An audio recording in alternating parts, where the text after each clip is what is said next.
Right now on Denver 7 News, crime, drug use, and arrests are spiking at Denver's Union Station. The immediate and long-term actions the city is taking. So many of us can't afford to fully retire, but we'd like to still have more time outside of work. We're looking into the growing popularity of part-time retirement. And even a short visit from a dog at the hospital could have a bigger impact than you may think. How it could be one solution for using less pain medication. And a 96-year-old Colorado man will no longer be tried for murder. Why prosecutors say they had to drop the case. Thanks so much for joining us. I'm Jason Grenauer. The city of Denver and RTD are promising to make changes to clean up the crime, violence, and drug use out at Union Station. Mayor Michael Hancock says the city is committed to ensuring the safety of everyone who visits, lives, or works near the station. He also made it a point today to claim that the problems there are not related to homelessness, but illegal drug use. This is not about housing or homelessness. What we are seeing here is not homelessness. This is about the sale and use of deadly illegal drugs. At a news conference today, the mayor says in the first 2.5 months of the year, police have made 700 arrests at Union Station. Last month, DPD provided RTD with an audit of the station, outlining a detailed crime prevention strategy. RTD says it will take between 12 to 16 months to implement all of the recommendations, but some will go into place within the next few weeks. The short-term fixes, as we look at illuminating the bus concourse, we're going to close off the entrance points here on the platforms and make them emergency exits only, so we do not have individuals that aren't utilizing the transit system being able to access the bus concourse and basically do unwelcomed activities. And this is why steps are being taken. Violent crime is up near Union Station. The Denver Police Department online crime map shows 44 violent crime incidents between January 1st and this past Monday. 44 in less than 3 months. That includes assaults, robberies, and murders. There were 31 last year during that same time period, 31 incidents, and 37 back in 2020. The murder case against a 96-year-old Lafayette man has now been dismissed. Oki Payne is accused of shooting and killing 44-year-old Ricardo Medina Rojas in February of last year. Medina Rojas was an employee at the assisted living facility where Payne lived, and Payne told police he believed that staff were stealing money from him. The Boulder County DA's office says the law requires them to dismiss the charges after doctors concluded it is unlikely that Payne will ever be fit to stand trial due to his old age and dementia. He will now be sent to the Colorado Mental Health Institute at Pueblo, where he will likely spend the rest of his life. The Douglas County School District officially has a new school superintendent. The board approved a 3-year, $250,000 per year contract for Erin Kane at its meeting last night. Kane is already familiar with the district. She served as interim superintendent for 2 years, starting in 2016. Denver 7 Gives is keeping our promise to help people in our community, and we want to show how often your giving often leads to more giving. Now, you may remember Jeffrey Paulson. We followed him this week to a dental appointment that our Denver 7 Gives donors helped pay for. This all started 3 years ago when this veteran gave generously to a Denver 7 Gives fund. Then when his scooter was stolen, people were so touched by his story, they gave enough for a new scooter and a year of rent and furniture for his new apartment. Finally, Denver 7 Gives is paying for his dental treatment after he said he did not qualify for VA dental care. So, in the process of all this and that, Jacqueline says, we got you set up. So this right here is my 4th visit here. I'm gonna have a couple more teeth pulled, see where we're at, and go from there. The Inner City Health Center in Denver wants to pay it forward to our country's veterans. They recently received a grant to pay for more veterans' dental care. So if you were honorably discharged and need dental care, they are looking for new patients to help. In Ukraine, Russia says it's drastically reducing its combat operations in Kyiv to try and bring peace. Despite that, several Russian missiles were shot down over the capital city overnight. The White House says it remains skeptical that the Kremlin will actually withdraw its forces. ABC's Ike Ejiochi has the latest from Washington. Today in Ukraine, unrelenting and indiscriminate violence on display caused by Russian forces.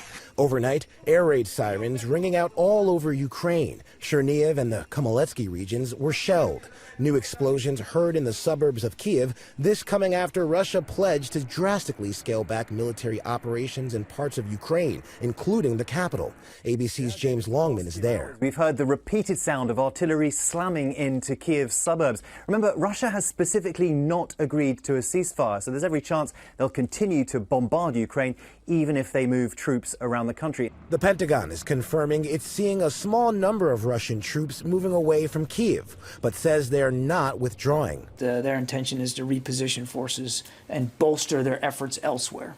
After Tuesday's peace talks in Turkey, Ukrainian President Zelensky said any peace deal must include security guarantees from the U.S. and Western countries, including providing weapons to Ukraine and enforcing a no-fly zone. The U.S. seemed open to support. If there is some kind of outcome, and if our support for Ukraine can be part of that outcome, including our support in the future for its defense and security, of course, that's something we'll want to pursue. In the port city of Mariupol, new satellite images reveal the extent of the devastation. Most neighborhoods reduced to rubble. Ukraine Emergency Services releasing this video showing 67 firefighters battling a blaze at an oil depot in the Rivne region this morning. A U.S. official tells ABC News that Putin is being misinformed by his advisors on the war in Ukraine and on the performance of his military, because his advisors are too afraid to tell him the truth. Ike Ejiochi, ABC News, Washington. Some seniors here in Colorado have also found a way to support Ukrainians. People from River Point Senior Living in Littleton are sewing blue and yellow scraps of fabric into quilts. It'll likely take 2 more months to complete 4 quilts. They will then be auctioned off. The group is looking for a place to hold that auction and a nonprofit to donate to. If you have any ideas, we have the contact information over at thedenverchannel.com. One-stop shopping for all things COVID-19 related. That's the goal of the new government website, covid.gov. It provides information on where people can get vaccines or tests, and even treatments like the antiviral pills. One of the bigger, more recent challenges was finding pharmacies and clinics that offer on-site testing and treatment. The website locator tools should make that easier. Well, the new mutation of the Omicron variant makes up the majority of cases around the world. And experts say just this week, the same became true here in the U.S. Maya Rodriguez shows us some early signs we may start seeing if this variant begins to spread here. With spring in bloom and more people heading outdoors, the past COVID winter may seem like a distant memory. But the Omicron variant isn't fading away. There were 3 different viruses that were called Omicron. We called them BA1, BA2, and BA3. Dr. Andrew Pekosh is with the Johns Hopkins Bloomberg School of Public Health. He says the first Omicron variant hit the U.S. this past winter. But now there's a second Omicron variant called BA2 that appears to be more transmissible, but not necessarily deadlier. It's now the dominant strain in much of the world, including Europe. Europe has shown, at least for the past year, that they're anywhere from 2 to 3 weeks ahead of us with respect to what their COVID-19 waves look like.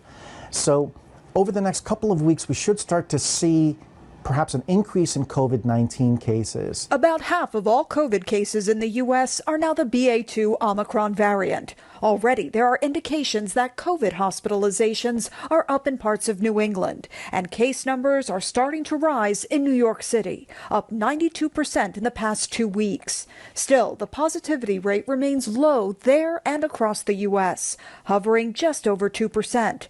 Experts say that rate needs to remain below 5%, so it doesn't become a problem. If it rises, doctors say there are a few things that can protect you. It really starts and ends with the vaccines. High-quality masks do help, he says, but acknowledges that most places in the U.S. eased COVID mask guidelines. There is one more tool, though, in the arsenal against COVID. One of the important things that are becoming available more and more now are antivirals that can be used to treat people who test positive for COVID-19. Antivirals do work, but they have to be taken within 5 days of symptom onset for them to have their maximum effect, and that can be a challenge. Which is why the new federal Test to Treat program may become critical, where those in vulnerable groups who test positive for COVID are given antivirals right away. Prevention is always preferred to treatment, but the antivirals will give us another tool to help lower that severe disease incident. As a new variant and a new spring season come together at the same time.